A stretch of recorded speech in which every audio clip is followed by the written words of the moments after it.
Hi everyone and welcome back to the vlog. I am so excited about today's vlog because we are actually going to be participating in Vampathon.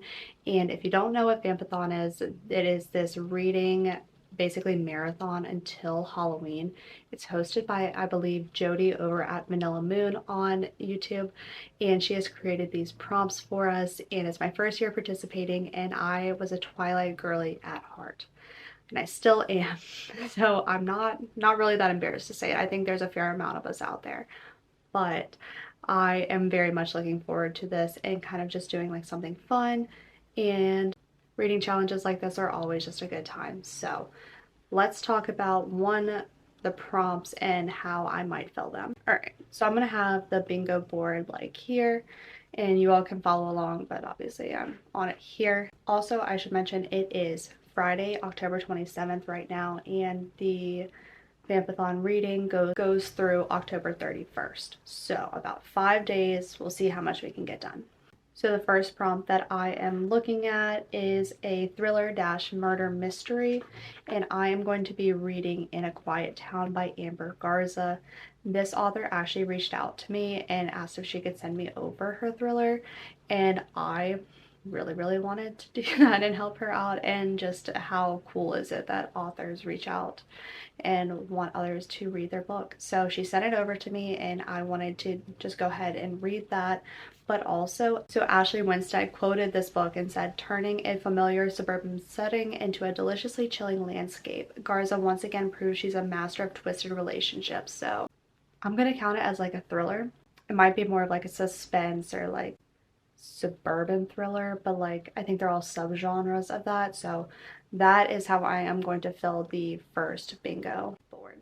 So the next prompt is a book to sink your teeth into, and I am going to be reading My Roommate is a Vampire by Jenna Levine.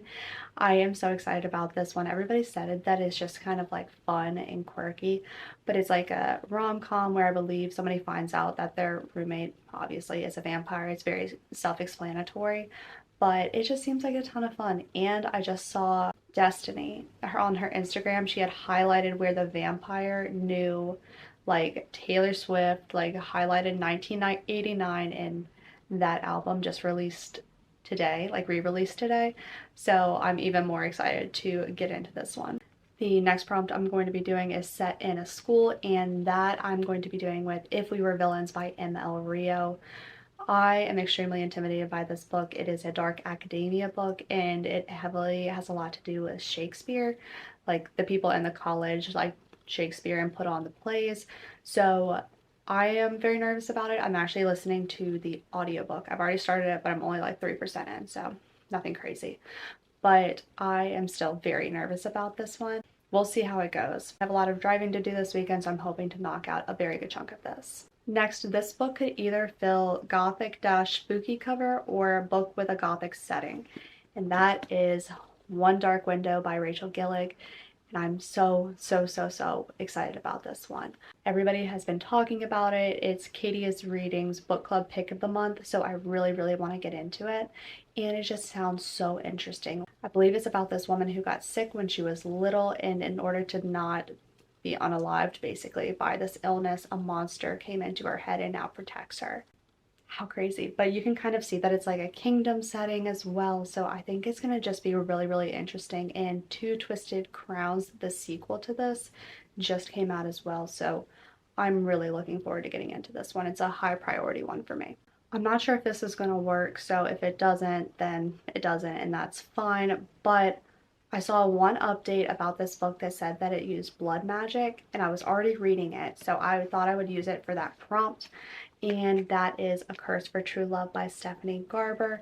I'm gonna have like its own reading vlog for this, so I won't do like a ton of updates here, but if that's the case, I wanted to count it towards this reading because I'll be doing it this weekend as well. I'm about halfway through it now, and I am loving it. I don't see any blood magic yet, but it's still early on. And lastly, a book that frightens you, and that is Babel by R.F. Kuang. It is extremely intimidating to me, and I don't know if I'm going to get to it. This will be like my added bonus book if I can get to it, but I am definitely going to be picking this up in November, if not, because I want to read this so bad. Everybody says that it is so good, and with what is going on right now in the world, I feel like it would be a very empowering read. So I really want to get into this. It frightens me because it's huge and it's dark academia, and I think that it will just be it will take a lot of brain power, which is fine. I just need to be in the right state of mind to be able to give it the time and appreciation that it deserves. And those are somehow the 6 books that I would like to read in the 5 days of this readathon. I know that that is unlikely, and I'm okay with it, but I wanted to have options just in case I have time or I'm not feeling one book and I want to get into another. So this is kind of what you can expect, and I am really, really jazzed about it. So let's go get into A Curse for True Love, and we will get this party started.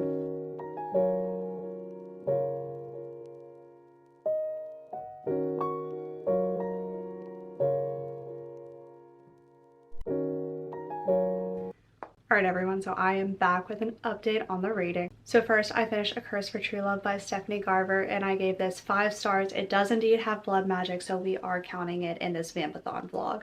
I absolutely love this book. I'm going to have all my thoughts in a reading vlog coming up, so I won't speak too much on it, but it was everything that I needed it to be, and I'm so happy that I read this in this series. I would definitely encourage everyone to check it out and pick it up. The vibes are just so whimsical and magical. I love them so much. So finish this one, 5 stars, so good. Next, I'm about 35% into the audiobook for If We Were Villains by ML Rio, and I am really, really entertained by this.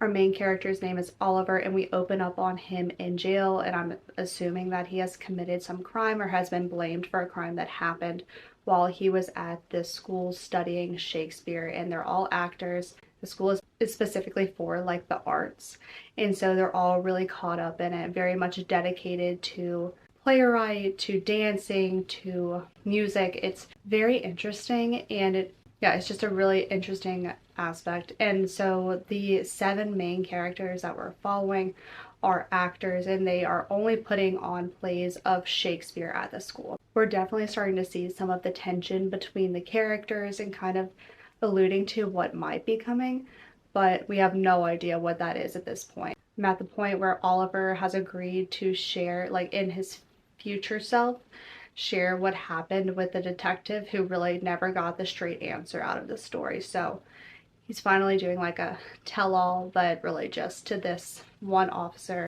I struggled at first to get into it because they do talk a lot about Shakespeare, like they run their lines. I think it would be helpful to understand some of the Shakespearean plays reading this book, but it doesn't hinder the overall, I guess, like theme of the book. I am really glad I'm listening to the audiobook because it was kind of harder to get into with all the Shakespearean lines at first, but now I'm to the point where I'm really invested in the characters and what's going on within their dynamic. Also a unique aspect of it, since it is very focused on like Shakespeare and plays, the book doesn't have chapters. It's more like scene 1, scene 2, part 1, part 2, that kind of thing.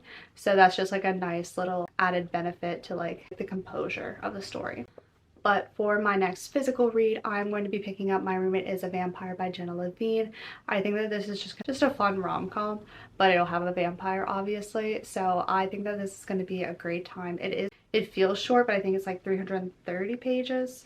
It should be a ton of fun. I have seen like mediocre reviews on it, but I mean, I think it's just like a normal rom-com. I don't think there's anything like too intense or like spectacular about it, but I think it'll be like just kind of fun, you know? So it is Sunday the 29th now, and we finished one book and made some progress in another, and I'm picking up my next physical copy.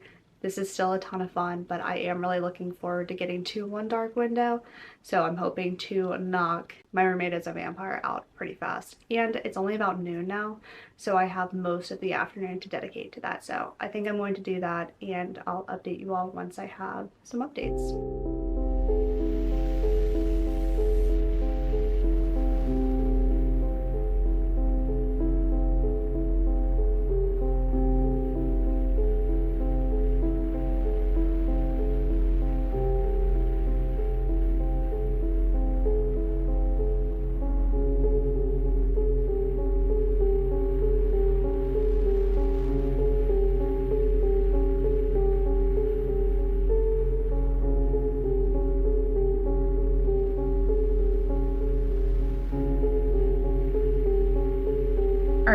It is Monday the 30th now, and it's about 7 p.m. So let me give you a few updates on my current Vampathon reads.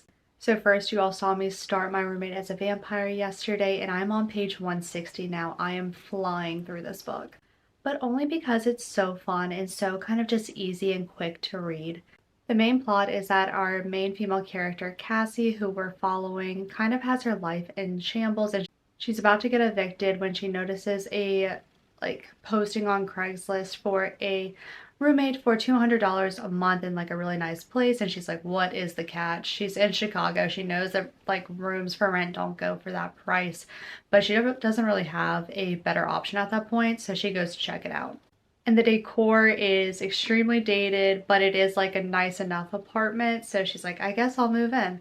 She barely sees her roommate because he is sleeping during the day and then is up and at him and kind of out of the room at night, so they don't really cross paths that often, and they communicate like through letters, and it's very cute. And they start to take on a little bit of this friendship, but what she comes to find out very soon is that he is actually a vampire who has been in a comatose state for the past 100 years and has no idea what the modern world is and all of its new technologies and how everything has changed. So his goal in posting that ad on Craigslist was to find a roommate so that they could kind of help him acclimate to the current world. Naturally, that didn't go very well at first, but she did some soul searching, and I think like most of us very curious women, we kind of just throw caution to the wind. It's like, vampires are kind of hot. So she agrees to end up helping him just understand what the world is and everything. But it is so charming because he has all of these old world mentalities where he just addresses her in a very formal way, and you can really tell when he is really feeling her or has that soft spot for her. And it's just so sweet. I love it. It's just so cute. It's very fun, and I'm having a great time with it, and I'm hoping to get a good chunk more knocked out of it tonight, if not finish it. Something else I wanted to say about it, it has, I'm gonna say multimedia text. And so in my world, what that means is that there are text message conversations, and also you can see the handwritten notes to each other. So just having that kind of diversity in what you're reading really kind of picks the story up. And I love text conversations in books. Call me crazy, but when I can get through a page in 30 seconds because they're all text conversations, I love it. It's fantastic. And it's even more charming because we're watching our main male character figure out how to text, and he admits that he's been doing voice to text, and it makes it even better. So that is My Roommate is a Vampire. Next, I think I'm officially halfway through the audiobook for If We Were Villains by ML Rio, and the big thing that I think resulted in our main male character behind bars just happened, which is interesting because we're only about 50% of the way through the book, so I'm not sure what else is going to happen here, or how he is going to be the one to end up in jail. It's all very confusing, but it is still very good, and I am really enjoying how morally gray the characters end up being. That is a very fun aspect of this, because you know when you have thoughts that you would never act on, well, I think that they did. And so that is just a really fun and interesting thing to see actually happen. And I know that this is just fiction, but you could see the dilemma in the characters, and oh, we should do what's right. But then it's well, if nobody's around to see us do the wrong, is it really wrong? So, I mean, just really, really interesting. I'm very excited to keep listening to this, and I should get a good bit more knocked out of this tomorrow. But now for the rest of the night, I actually have a walking pad, and because it gets dark at 7 p.m. these days, I am going to walk and read at the same time, because otherwise I might fall asleep. I'm going to do that and read a little bit more of My Roommate is a Vampire, and I will update you all in a bit.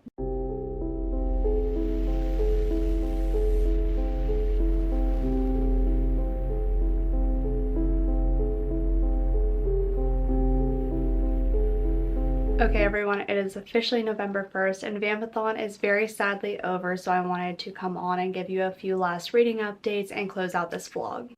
So first, I did end up finishing My Roommate is a Vampire by Jenna Levine, and I ended up giving this 3.5 stars. This book was so much fun. I really did enjoy my time with it. It was just kind of silly watching Frederick have to acclimate to the modern world and understand Instagram and the internet and how to buy coffee without golden doubloons. Like, that was so much fun. It was very silly, that was fine, but the conflict resolution was just so out of left field. Like, the whole story is like a little bit ridiculous, but it's kind of funny, but the conflict resolution was so cringeworthy.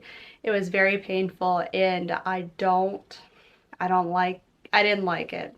Just me, I did not enjoy it. It would have been a 4-star read had that ending not been what it was. If you know what I'm talking about, let me know if it also rubbed you the wrong way, because I'm just so pained by it, honestly. But overall, a really fun read, and as long as you go into this story mentally knowing that it's going to be a very funny, ridiculous time, then I think that you'll have a good time with it as well. So I finished this last night at like 8:30. So Halloween night, 8:30, and I thought, man, I should just go ahead and get into another book, right? So I got a whopping 16 pages into One Dark Window by Rachel Gillig, and I am already so excited about this book. So this story really opens on our main female character, Elspeth. It's spelled Elspeth. I haven't heard one person pronounce it, so I have no idea how it's done. But it focuses on our female main character, and it opens when she is really young and this fever has plagued her town, and anybody whose blood turns basically like blue-black as a result of the fever needs to be annihilated, pretty much. So Elspeth ends up getting this fever, but her aunt is kind of caring for her and trying to hide her from the doctors. And the only reason that she survives is because of this monster who is residing in her head. We don't know how this monster got there at this point or what his real purpose is going to be, but he somehow got her to safety at that young age. And this is on page 5, so it's not like a spoiler, but the paragraph says, "Still, it was the first time I stopped fearing the nightmare, the voice in my head, the creature with strange yellow eyes and an eerie smooth voice, 11 years later, and I don't fear him at all, even if I should." Like, how gripping. I am very excited for this tale. It seems like it's going to be such a good one. So 16 pages into that, obviously it doesn't count for bingo, but I still started it. And then lastly, If We Were Villains by ML Rio. I'm about 75% of the way through the audiobook now. And I think the last time I updated you all, we were about the halfway point when the big major thing kind of happened. So that has happened, and now we're following the characters as they are coping with what has happened and how they're moving on from it, when really they're not. They're just carrying the guilt around from whatever happened.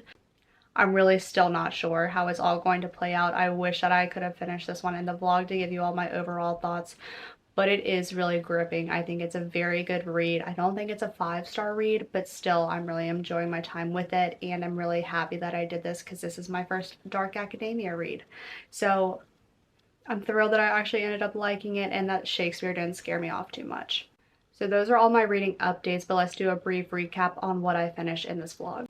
First, I finished A Curse for True Love by Stephanie Garber, and I gave this 5 stars, and now hearing all of the very relevant feedback on the book, and now that I'm thinking about it and how some things are still left unfinished, I know that I got what I needed from this book, but there are still a lot of elements that I wish would have been answered. And so I think I might bump this down to a 4 stars now that I've had time to sit and think on it. I'm just really sad that a few questions weren't answered. And I believe in the acknowledgments actually that Miss Garber said she had a really hard time writing this one. And that is like such a struggle for me, because I totally understand authors have their own battles and potential shortcomings, but I'm not an author. But I feel like I wouldn't write something if I couldn't see the solution either. That's all I'll say about it. I still really enjoyed it. I am very happy that I read this, and I would definitely recommend the Once Upon a Broken Heart trilogy. So good. But yes, 4 stars. I did love it. I did. But I just have a few things that I wish would have been cleared up by the end. And this was bingo for Blood Magic.